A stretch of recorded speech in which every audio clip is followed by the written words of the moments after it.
Hey guys, welcome back to my channel. This is Evan with Hyper Strategic.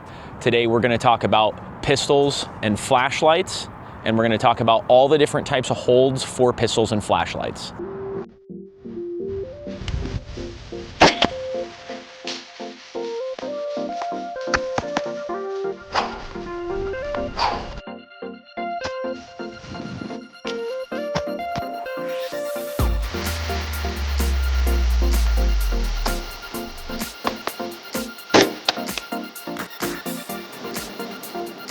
Okay guys, so the first technique we're going to talk about, most popular and most widely known, is the FBI technique.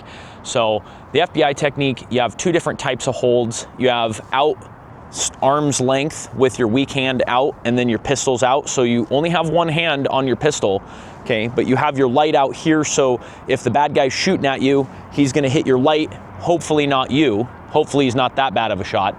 And also up above your head like this as well. Now, the reason the up above your head works better sometimes, and the reason this arm's length is not gonna work as well, is if you're going around a corner like this, see, if I'm trying to clear this corner and I'm coming around like this with my arms straight out, I'm not gonna be able to see anything. So I'm gonna wanna put it up above my head so I can pie around the corner and also see the target.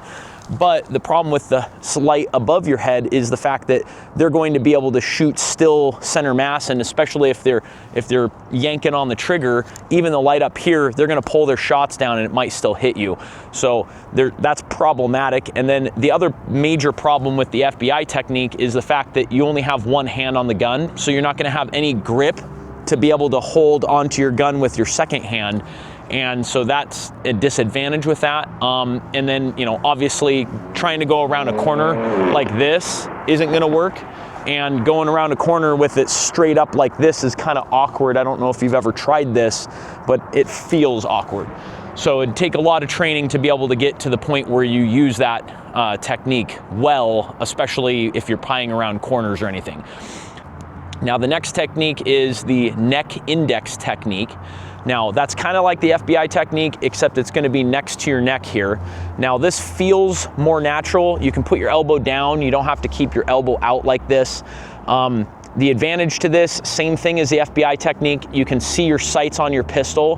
But another advantage here is if you're pieing around a corner, you can actually see your sights on the pistol, and there's not as much spill on the corner as you try to pie around the corner. When you put it with your neck here, it actually stays with your head while you're moving around. So it actually is a whole lot better than if you put it up here or over on the side like this. So now talking about types of flashlights with those techniques. So with the FBI technique and the neck index technique, it doesn't matter what size flashlight you have. You can have a huge flashlight, you can have a little tiny flashlight, it doesn't matter. All these techniques work with no matter what size flashlight it is. Another thing I do want to talk about though is if you have a big flashlight and you're using these techniques, trying to open a door is a pain in the ass. So if you come up to a door and you're trying to open it, you're gonna have to take your whatever technique you're using, and you're gonna have to take your hand to try to pull that door open, but you don't have any flashlight with that. So that's probably the only major advantage with a weapon mounted light, is you can open doors and go through stuff with a weapon mounted light, and you can still use your light while you're using your other hand to do other things. Okay, so now the next technique I'm going to talk about is the weapon mounted light, which I'm sure a lot of you either have or have used. Weapon mounted lights are awesome, except there are some disadvantages to weapon mounted lights.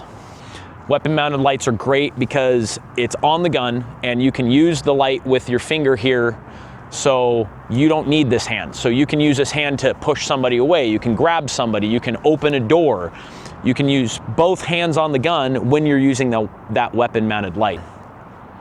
Now, the disadvantages with a weapon mounted light is that you can't see your sights, so the light is too far forward on the pistol, you know, so it's throwing the light, but you can't see your sights. So you're kind of shooting blind, but if you train enough with your weapon mounted light, what you can do is you can actually see where your light pattern is, and know what section of that light pattern is where your shots are going to hit. So then you can actually train to know where on your light pattern is where your hits are going to be. So you can do that with training, but if you just throw the light on, you probably wouldn't know where your shots are going to go on that light pattern. So you're just winging shots at that point. But the light is fixed on the pistol, so you know, you don't have the Harry's technique problem where the light's kind of free floating, so you can't really reliably shoot in the same spot with the light pattern, because the light would be mounted on the pistol, so you've got the same consistent light pattern. Now, the major disadvantage to weapon-mounted light, especially for civilian use or concealed carry, is you can't use it in any other circumstance. So that sucks, because if I'm in the movie theater and somebody dropped their cell phone, I'm not going to pull out my gun and turn on my weapon-mounted light to help search, right? That doesn't make any sense. Now I'm, you know, flagging people with my gun that has a loaded round in it, and that would be a misdemeanor in, you know, some states, and maybe even a felony if you're in California. So you can't use it. You hopefully would be carrying a pocket mounted light, or a pocket light, so that you can use that to search around and use it for any other circumstance other than if you're having to shoot somebody. Now, another problem with the weapon mounted light is something that I'm not sure a lot of people talk about, but there's not a whole lot of holsters for weapon mounted lights. These days, there are more holsters out there, I think, especially for like appendix carry and stuff, but generally speaking, weapon-mounted lights are not really easy to get a hold of holsters for them. And the main reason for that is because each individual weapon-mounted light, they're not all the same. They're not all the same dimensions. They're all different dimensions. They fit differently. They have different little activation triggers and stuff on them to turn them on and off and whatnot. So the holster that you get has to be specifically made for that weapon-mounted light. So that really sucks, because you have to know what type of light you've got, and then you have to find holsters that make for that specific one. The next technique I'm going to talk about is the Harris technique. So with the Harris technique, you've got your flashlight, except what you're going to do is you're going to come over here and kind of lock your the backs of your hands together like this. And this technique is really famous in like a lot of movies and stuff, but honestly, this technique does not work really well when you're trying to go around corners, especially when you're going around the weaker side of your hand corner here. So if I'm going around a right side corner, oh, this technique works great. See, if I come around, the light goes first and I can come around the corner. But the problem is, if I'm coming around the opposite corner, that light spills right in my eyes and blinds me. Ask me how I know, as you're trying to come around a corner, especially if you turn it on right as you come around the corner. That sucks. Another disadvantage to the Harris technique is you can't see your sights. Your flashlight's too far forward on your pistol, so you can't see the sights on your gun. So if you have iron sights, you're basically shooting blind. The advantage to this technique, though, is you get at least a little bit of support on your gun with your other hand, and you can pull with this hand and push with this hand, and you can kind of get a little bit better of a grip that's slightly better than just one-handed grip. The problem, though, that I've seen on the range is that a lot of people that use this grip when they're shooting, they'll end up pulling their shots down and left, because this hand is pulling too much and it's pulling them off target. So now I'm going to briefly talk about the Chapman technique, which is a very interesting technique. I only recently learned of this technique. When I went through the police academy, they didn't even talk about this technique, but I figured I'd just at least mention it. The way it works is you hold your flashlight like this with the light in between your pointer finger and your thumb like this, and it only this technique only works with side-mounted buttons for flashlights. That's why I've got this flashlight out here. And the way you do it is you use your other fingers, wrap around your pistol like this, and then you have the light with your thumb here, so you can activate the light, and you can kind of do this. And it's kind of like the Harris technique, you know, kind of like this, except you've got a little bit better grip on your gun. So this definitely works better than the Harris technique, in my opinion. And if you have a side-mounted light that's not like this light, because this light kind of sucks, you want to light the button push on, and then when you let it go, it turns off. You don't want a light like this where when you turn it on, you have to click through every option until you can turn it off. That sucks, and that causes a lot of problems that we'll get into later in the video. But anyway, so just figured I'd mention this technique. It works, but a lot of modern flashlights have tail cap on and offs, and you can't use this technique that way. You just can't. This technique is only for side-mounted buttons on flashlights. But it does kind of work. You know, problems with it is obviously you can't see your sights because the light is too far forward. And on top of that, if you're pieing around a corner that has that light on that side, you're gonna have to move your hands further up so that you can get the light out, so that you can actually see what you're looking at. And if you turn it on when you're like this, you're gonna get back blast of the light in your face, and it's gonna blind you. Okay, so now I'm gonna talk about the Rogers techniques. Now the Rogers technique, you put the light in between your middle finger and your fourth finger, like this, okay? And the way you activate the light is you use the back of your hand here. So in this case, I can't even use this technique with this flashlight, with the stream light, because the tail cap here, it's got a beveled edge here, so you actually have to push into it to get the light to activate here. So with that technique, it's not gonna work. But with like a Surefire or like some other flashlights that have big tail caps, this would work pretty decently well. The idea with it is that you wrap your hands around your gun like you normally would, except you use the back of your palm to turn on the flashlight and to turn it off. See, I guess I can kind of use it with this. Problem with this technique is if it's not a perfect light made for this, if you can tell, my light kind of turns down and shoots at the ground. So you're basically having to find your target from the spill of your light hitting the ground and hitting them, and you don't really get a lot of shoot with your light to actually like get it in their face. So I'm not a fan of that technique myself. I've never actually seen it really used. So yeah, now on to my technique, or the Cigar Hold, or the Surefire Hold. There's many names for this. But instead of putting the flashlight in between your middle finger and your fourth finger, you actually put it in between your middle finger and your pointer finger, like this, and you wrap it around as if you're holding a cigar, okay? And then you use your thumb to activate the light, like this, and then you can use these three fingers, kind of like the Chapman technique, and you can actually use these fingers to wrap around your gun, so now you actually have a good hold on your pistol, and you have the flashlight up here. Now, of course, just like all the other techniques that we were talking about, it doesn't work very well in the terms of I can't see my sights, but with red dots nowadays, that kind of fixes the problem, because I don't need a light to see my sights if I've got a red dot, because it already shows up with my light out.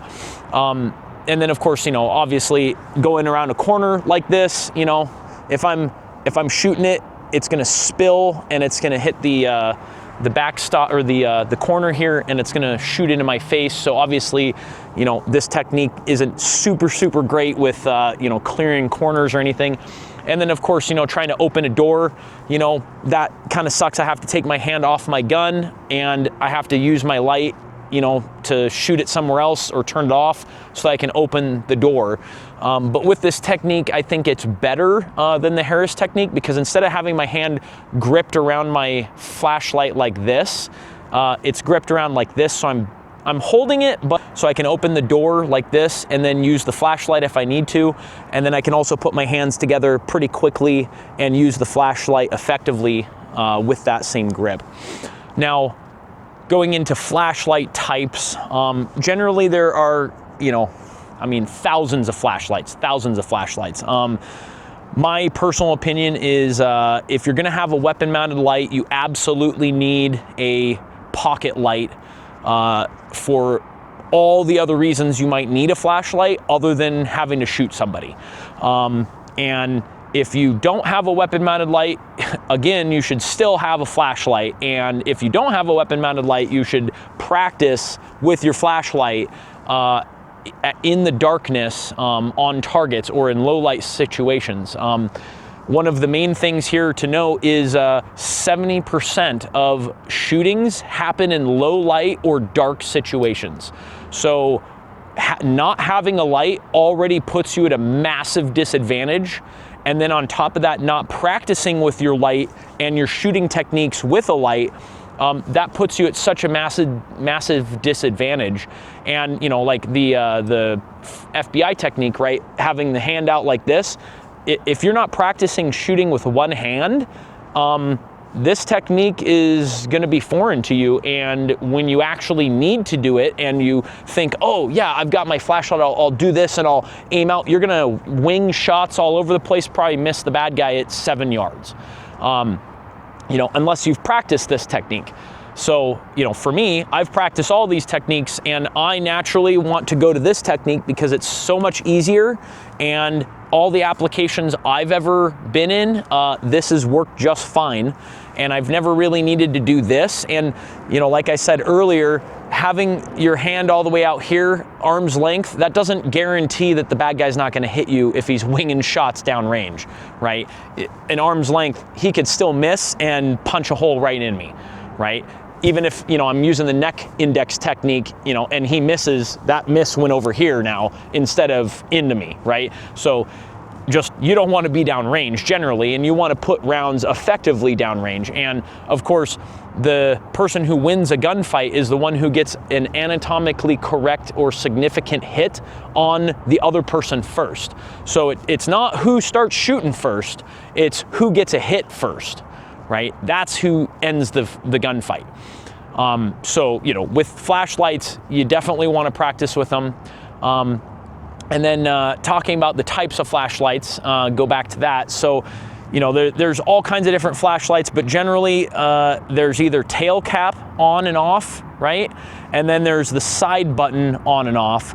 And the tail caps and different things like that, they make all kinds of different flashlights and stuff. But generally, if you're looking for a flashlight, you want a flashlight that when you push the button, it turns on.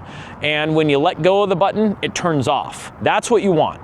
Right? And Streamlight's one of my favorite brands because they have different modes of the flashlight, but you can turn it on and off instantly. But then if I want to cycle through the modes, see, so with the different modes, see, I can go on, instant off. And then I can go to strobe, and then I can go to strobe to low light. So if I'm looking in a theater and I want to save my batteries, or if I'm walking down a path or something, I can save my batteries with the low mode, but then I can turn it off and go right back to on mode, which is all of the power it's got. And I think that that's probably like one of the best things about Streamlight and their flashlights. And I would never suggest a flashlight like this for duty carry or any kind of concealed carry, because I turn it on, it's bright as fuck, great, but now I have to cycle through each mode to turn it off. And the idea of being able to turn it on and off means that you can turn it on, you can engage a target, and then you can turn it off and move, which means now you're out of the line of fire and the bad guy is going to keep firing at that spot you were at. Now you can turn it back on and engage him again, right? And that's a massive advantage if you have an on and off light. And then also if you can get to strobe, that's great too, because now you can kind of disorient the enemy. You can disorient your bad guy, and that's fantastic too. Hey guys, well, thanks for watching. That's the end of the video. Leave a comment, tell me what kind of flashlights you guys use, what kind of flashlights you guys like, or any experience you have. I would love to know the experience you've had with your flashlights. Personally, I've gone through like 8 flashlights before I finally found some good ones, Streamlights. And you know, this one specifically, it's got a rechargeable double CR123, and then I can also pull that rechargeable out and throw 2 CR123 batteries into it. So it's like versatile in so many different areas, and it's an effective light. Yeah, I'd love to hear what kind of lights you guys use, and on top of that, like, subscribe, thank you very much, and see you at the next video.